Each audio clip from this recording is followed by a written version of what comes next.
बिस्मिल्लाहिर्रहमानिर्रहीम। आज ईरान के बारे में कुछ बात हो जाए। हुआ ये है कि अमेरिकन और उसके जो दूसरे चेले चांटे समझ लें जो बैक पे खड़े हैं, वो ईरानी समुंदर में जमा है, यानी इसके पास पास जमा है। लेकिन ये पिछले 1.5 महीने से बिल्ड अप कर रहे हैं। रोजवेल्ट आया, अब इब्राहिम लिंकन आ रहा है, बैरी बेड़ा, अब फलां बैरी बेड़ा आ रहा है। हालांकि इनके पास इतना निज़ाम मौजूद है कि ईरान जो भी हमला करेगा बेड़े पर, दूसरों पर, ये इंटरसेप्ट करेंगे।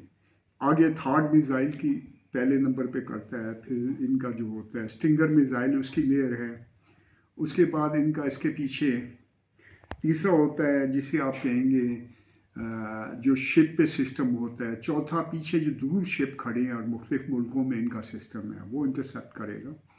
तो शिपों पे तो हमला हो नहीं सकता। इजराइल पे भी हमला मुश्किल है, लेकिन कुछ ना कुछ इम्कान है। अच्छा, ये देर इसलिए कर रहे हैं कि इन्होंने बिल बनाना है, सीधी सीधी बात है। ये इतनी, अगर एक ही बेड़ा ला कर हमला करते तो बिल कम बनता, वो फ़ौरन हमला करता और कम बनता। फिर ये अपने फजूल जो है ना गोला बारूद वो चलाएंगे और बैंक पे पैसे देंगे, इजराइल पैसे देगा जो उनके हैं, और दूसरे नंबर पे ईरान, गरीब ईरानी इसके पैसे देंगे। इम्कान ये है, और ये इसमें हो सकता है अपने 1-2 फजूल शिप डबो भी दें, इसलिए कि बिल ज़्यादा बने। अमेरिका बैंकरप्सी पे बैठा है, असल वजह ये थी। तो उन्होंने कोई तरीका निकाला है कि जाते जाते कुछ न कुछ करते जाएं। पाकिस्तान ने इसे सऊदी अरब और गल्फ आधा छीन लिया है, उसके पास अब कोई तरीका नहीं था। इसके शिप वहाँ खड़े मक्खियाँ मार रहे थे, इसने कहा चलो इनको काम लगाओ और बिल लो। कैसिंजर ने एक बार कहा था कि आप अमेरिका के दुश्मन बनकर तो सर्वाइव कर जाएंगे, लेकिन दोस्त बनकर आपका गुजारा बड़ा मुश्किल है। ईरान ने उस सबक को ना सीखा, वो उनका दोस्त बना रहा।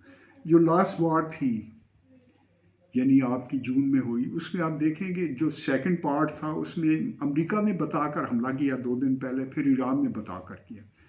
तो आपको इसमें शक कोई नहीं होना चाहिए कि उस वक्त ये पहले मिले हुए थे, आखिर में फिर मिल गए।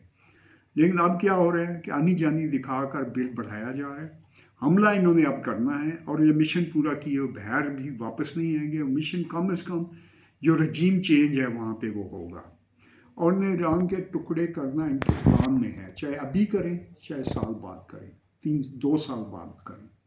इन्होंने 4-5 टुकड़े करने और फिर इनको आपस में लड़ाना भी है और बहुत से मसाइल खड़े करने, ये इनके प्लान में है। लेकिन मेरे ख्याल है कि रजीम चेंज तक ये शायद कामयाब होंगे। आगे देखते हैं क्या होता है। आपका बहुत बहुत शुक्रिया। अल्लाह हाफ़िज़।